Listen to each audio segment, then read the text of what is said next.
average.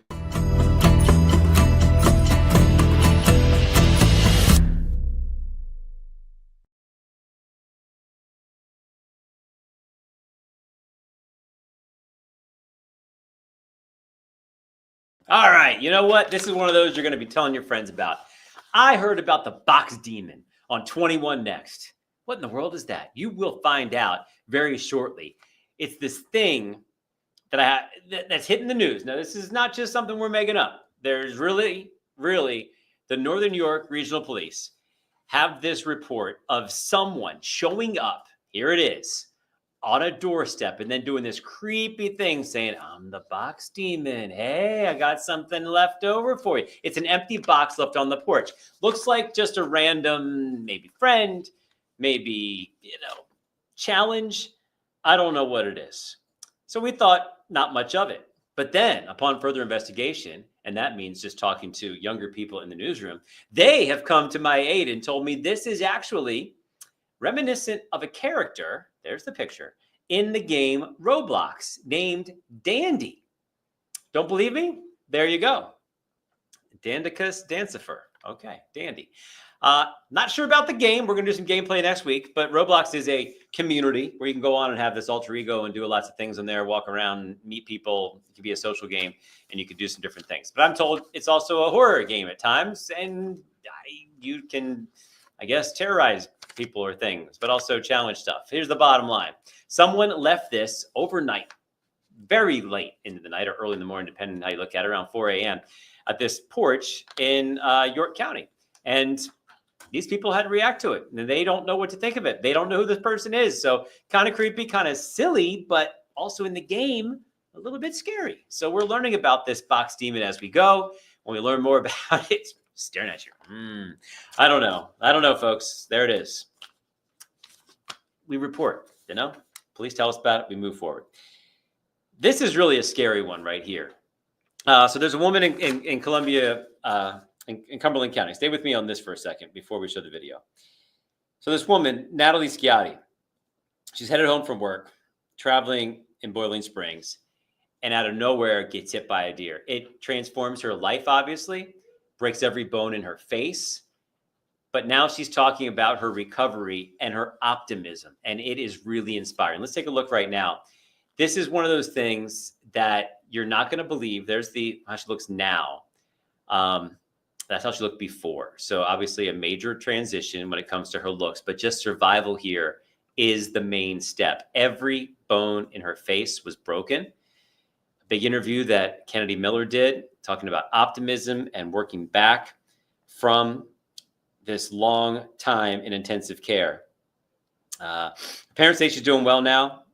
She's a walking miracle, some say. And I hope you can check out that on CBS 21 to see her full story and what she's all about. She's about perseverance, staying with it, keeping optimism, a lot of faith. And that's how that got going. She's raised, there's been $60,000 donated to her recovery efforts at this point, but you can see just how dramatic this was.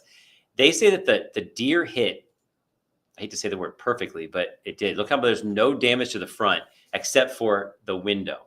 So it crushes through the windshield, completely misses the front end. So there's no damage to the front end, just right through the windshield and straight on top of her. And there's the mother describing just how much damage was done to her daughter's face. But once again, she's back, she's talking, she's living, a walking miracle. And it's an inspirational story when you see how much she's gone through. Let's get to this.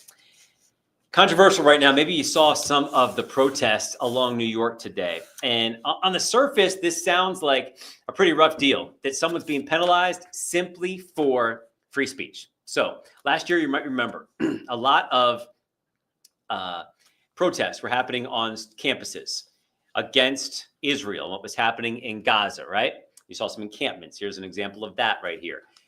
Some went so far as to not just protest the violence that was there, but actually disseminate information from Hamas. Well, on the surface, that's free speech, okay? You might not like it, but it's free speech. Once you stop people from getting to class or take over buildings and really start impacting the lives that way, it may take another level where someone could be arrested for that, disturbing the peace, stopping people from getting their education.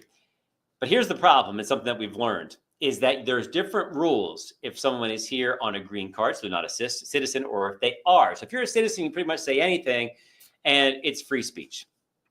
Obviously, you can't do speech where you're intimidating someone or threatening harm. But if it's just your stance on a position, it's free speech. Now, if your company says you can't talk that way and you do, obviously there's going to be consequences to your free speech. But it's just free speech. The difference here is this person, Mahmoud Khalil, here on a visa, okay, green card. And he has a wife, 8 months pregnant. So he's married to someone here, but he's still here on a visa and not an American citizen. So he doesn't have the same free speech rights. And the way it works is there is a law that says that if you are basically moving forward the agenda of a terrorist organization, Hamas has been labeled that you can be deported. And so that is going to be the crux of this argument. Now, a federal judge did halt the deportation initially. This person is still in custody. But whether or not he really gets deported, that's going to be evaluated as to what he really said and how much danger there is in that. This could be the first of many. The White House says this is a trend. We're going to get these people that were agitators on these campuses, in some cases prevented Jewish students from getting their education, and what their legal status was at the time. That could be the key to a lot of this. This is something we're learning today. And so I want you to get the full feeling of what this story is about when you see it maybe in a shorter version down the road. Okay. This is something kind of fun. Are you a Wawa person or are you a Sheetz person? That's usually the question. Maybe you got to just skip all that. Maybe you're a Rutter's person. And I know Rutter's kind of a York County thing. Well, Rutter's is adding something that Sheetz and Wawa haven't even thought of yet, as far as I know. They're going to introduce a 21 and up bar, which is what a bar would be, right? Adjacent to, connected to their traditional locations that has all the good stuff like the made to order food, convenient stuff. They do have alcohol there now, but now they're going to have like kind of a bar, just like adjacent to this. So people to hang out. They're going to have the TVs up. They're going to have the sports scores. They're going to have some games of chance up there, like, you know, like the video stuff, the video things that a lot of places have. And they're going to have basically a bartender serving. And so it's a place to hang out as opposed to just a place to get something and leave. So interesting if this is going to be a trend that others might want to pick up on, but Rutter says we're going to be first. We're going to do this. They're starting it in Johnstown, but apparently could be just about everywhere when they get to this. But they're starting small, moving forward. Rutters could be the answer as to what do you like better, Sheetz or Wawa? You got another option in there. And if you're thinking about options, there's not much better to choose than today when it came to the weather. My goodness, that was good. Does he have an encore anywhere in the foreseeable future? Chief Meteorologist Tom Russell. Short answer might be no, but we're in a nice trend here. Yeah, the answer is no. This was the best day of the week, so I really hope folks enjoyed it. Like, that's still not bad. Look at that. Well, that's what I was going to say. I mean, average high now is 49, 50 degrees, so we're still going to be above average, even though we're cooling down here, as you see the next couple of days. The next weather maker for us, GLD, is going to come over the weekend, so we're really going to cloud over starting Friday and especially Saturday. We get into that easterly flow. You get the clouds and the showers. But the really wet day is going to be Sunday. So Sunday is looking like a washout. The other day is just kind of cloudy and cooler. Okay. And then St. Patty's Day on Monday, we dry it out and we're in the 50s again. It could be easier to catch those leprechauns if it's wet on Sunday. We could see their tracks as they come through your house. Yeah, and they usually turn things green. So any liquid usually turns green. That's an easy way to find them. Yeah. True.